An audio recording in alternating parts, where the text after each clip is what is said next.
모세가 이스라엘 모든 장로를 불러서 그들에게 이르되 너희는 나가서 너희의 가족대로 어린 양을 택하여 유월절 양으로 잡고 우슬초 묶음을 가져다가 그릇에 담은 피에 적셔서 그 피를 문 인방과 좌우 설주에 뿌리고 아침까지 한 사람도 자기 집 문 밖에 나가지 말라.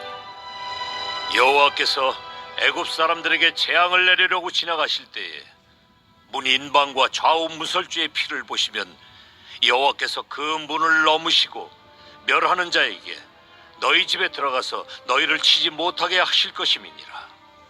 너희는 이 일을 규례로 삼아 너희와 너희 자손이 영원히 지킬 것이니 너희는 여호와께서 허락하신 대로 너희에게 주시는 땅에 이를 때에 이 예식을 지킬 것이라. 이후에 너희의 자녀가 묻기를 이 예식이 무슨 뜻이냐 하거든 너희는 이르기를 이는 여호와의 유월절 제사라. 여호와께서 애굽 사람에게 재앙을 내리실 때에 애굽에 있는 이스라엘 자손의 집을 넘으사 우리의 집을 구원하셨느니라 하라. 하매 백성이 머리 숙여 경배하니라.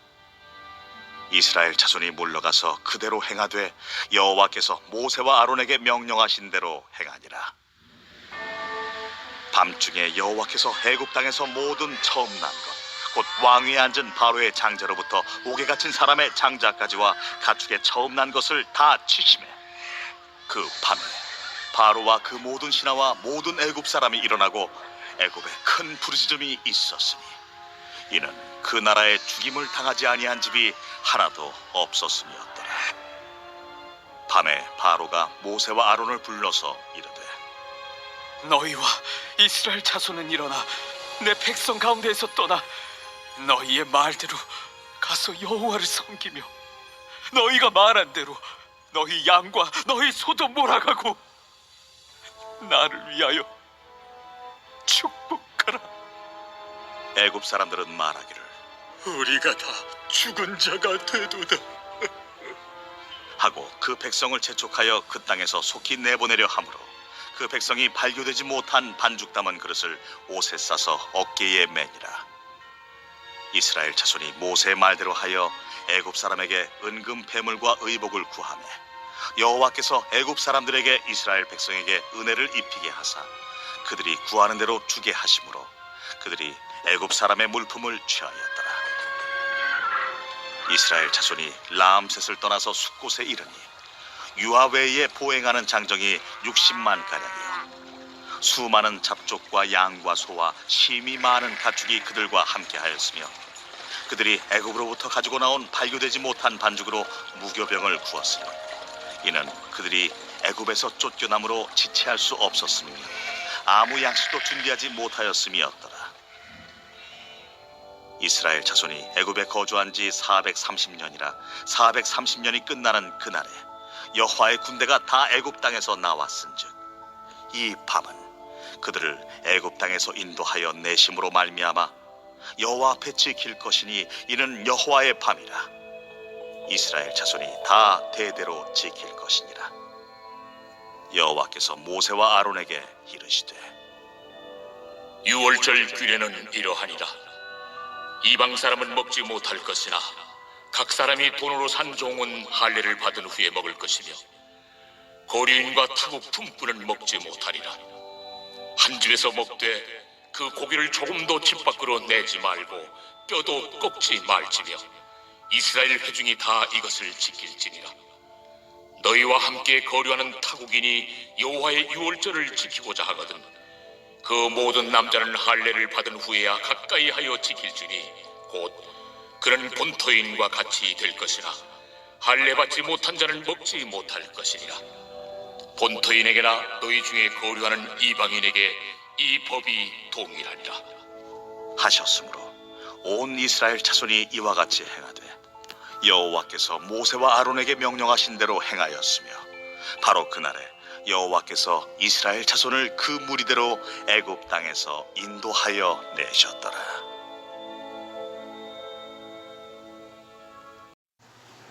이스라엘 백성들은 애굽에 살고 있었지만 애굽이 심판을 받는 그날 밤에 심판받지 않고 오히려 구원을 받았습니다.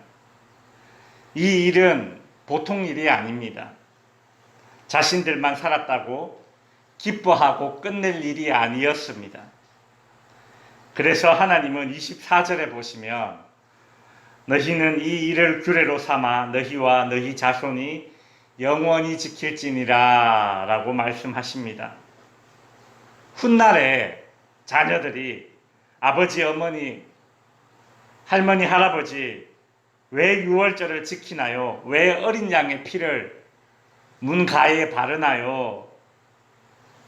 기쁜 날이라면서 왜 느긋하게 만찬을 하지 않고 쓴 나물과 맛없는 무교병을 먹나요? 자녀들이 이렇게 묻게 되면 이렇게 대답해 주어야 합니다. 27절에 나옵니다. 여호와께서 애굽 사람에게 재앙을 내리실 때에 애굽에 있는 이스라엘 자손의 집을 넘어사 우리의 집을 구원하셨느니라 하라 라고 말씀하시죠.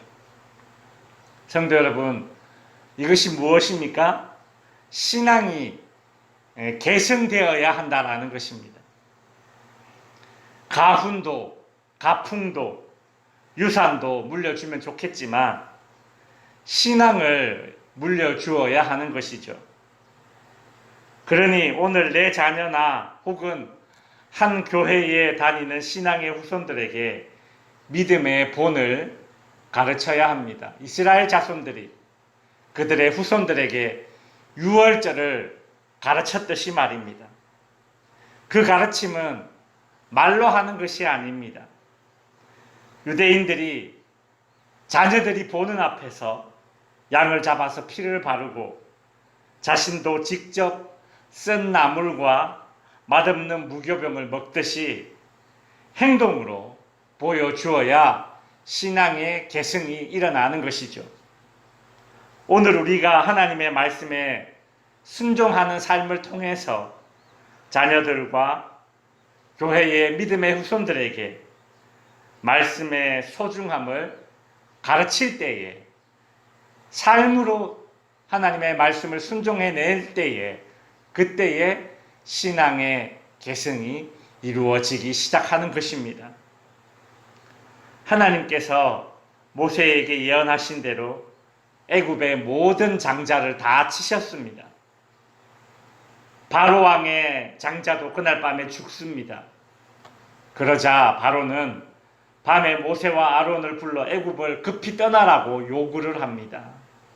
양과 소도 다 데려가라 그렇게 말하죠. 바로는 자신의 아들이 죽음을 맞이하고서야 무조건 항복할 수밖에 없었습니다. 그리하여 이스라엘은 드디어 출애굽을 하게 되죠. 37절에 보시면 장정만 60만 명 가량이라고 하니까 출애굽하는 이스라엘 백성들은 남녀노소를 합치면 최소 200만이 넘습니다. 그 200만 명이라는 엄청난 인원이 자유를 얻게 된 것입니다. 당당하게 애굽 사람들에게 그동안 밀린 임금까지 재물까지 다 받아서 나오게 되었습니다. 말씀을 정리하겠습니다. 오늘 본문은 결국 하나님의 약속이 실현되었음을 보여줍니다. 성도 여러분, 하나님의 약속, 하나님의 말씀은 어떻게든 실현됩니다. 그것이 하나님의 말씀의 능력입니다. 출애굽하게 될 것이라는 이 하나님의 약속이, 하나님의 말씀이 처음에는 바로 왕이라는 그 현실 앞에서 택도 없이 이루어지지 않을 것처럼 보였습니다. 하나님의 말씀이 바로 왕보다 더 약하게 보였단 말입니다. 그러나 바로 왕이라는 이집트의 그 왕, 바로라는 그 현실이 아무리 강하게 보일지라도 결국은 하나님의 말씀이 바로보다 더 강하기 때문에 하나님의 약속, 하나님의 말씀은 우리의 삶에서도, 우리의 암담한 현실 속에서도 반드시 하나님의 약속은 실현되는 것이죠. 우리에게 출애굽이라는 승리를 가져다 줄 것입니다. 그것이 바로 하나님의 말씀의 강함입니다.